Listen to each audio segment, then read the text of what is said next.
সম্প্রতি ধর্ষণ শব্দটি ব্যবহার না করে নারী নির্যাতন বা নারী নিপীড়ন শব্দ দুটি ব্যবহারের অনুরোধ জানিয়েছিলেন ডিএমপি কমিশনার শেখ মোহাম্মদ সাজ্জাদ আলী।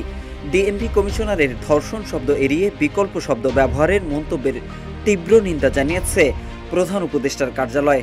প্রধান উপদেষ্টার প্রেস সচিব শফিকুল আলমের পাঠানো এক বিজ্ঞপ্তিতে এ নিন্দা জানানো হয়েছে। বিজ্ঞপ্তিতে বলা হয়, ধর্ষণ ধর্ষণী তা ৮ বছর বয়সী কিংবা ৮০ বছর বয়সী যে কোনো বৃদ্ধাকেই করা হোক না কেন, এই ধরনের জঘন্য অপরাধ থেকে তার যথাযথ নামেই ডাকা উচিত। এছাড়াও বিজ্ঞপ্তিতে প্রত্যেক নাগরিককে সহিংসতা থেকে রক্ষা করতে সরকার সর্বোচ্চ কঠোর অবস্থানে থাকবে এবং এ বিষয়ে কোনো ধরনের আপোষ করা হবে না বলেও জানানো হয়েছে। শনিবার রাজধানীতে গণপরিবহনে নারীদের নিরাপত্তা নিশ্চিতে হেল্প অ্যাপের উদ্বোধনী অনুষ্ঠানে দেওয়া বক্তব্যকে কেন্দ্র করে সরকারের পক্ষ থেকে এই বিজ্ঞপ্তি দেওয়া হয়েছে। গণপরিবহনে নারীদের নিরাপত্তা নিশ্চিতে হেল্প অ্যাপের উদ্বোধনী অনুষ্ঠানে প্রধান অতিথির বক্তব্যে ডিএমপি কমিশনার বলেন, তিনি দুটো শব্দ খুব অপছন্দ করেন, এর মধ্যে একটি হলো ধর্ষণ। অনুরোধ জানিয়ে তিনি বলেন, আপনাদের কাছে অনুরোধ, এটি ব্যবহার করবেন না, নারী নির্যাতন বা নিপীড়ন বলুন।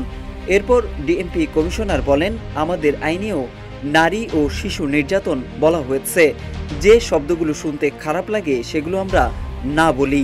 এখন যে কোনো ব্র্যান্ডের পুরাতন এসি বদলে নতুন ওয়ালটন এসিতে উপভোগ করুন 25% ছাড়।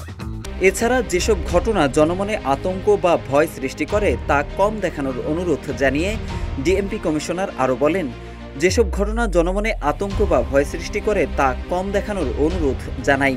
পেশাগত দায়িত্ব হিসেবে এসব সংবাদ অবশ্যই প্রচার করবেন, তবে সম্ভব হলে রিজনেবল করে দেখানো যায়।